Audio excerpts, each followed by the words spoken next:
Eu tava com um problema que tá fazendo muito quente aqui, o sol tá muito forte. E os passarinhos chegavam tudo de boca aberta. Então eu queria fazer uma proteção para eles comer na sombra. Porque antes todos estavam abertos assim, ó, bastante sol.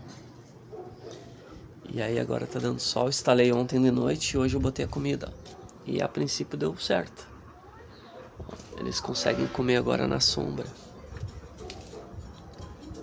Ali dentro tem bastante sombra. Eu deixei uma saída por cima para eles também se sentir mais livre. Ficou bem legal.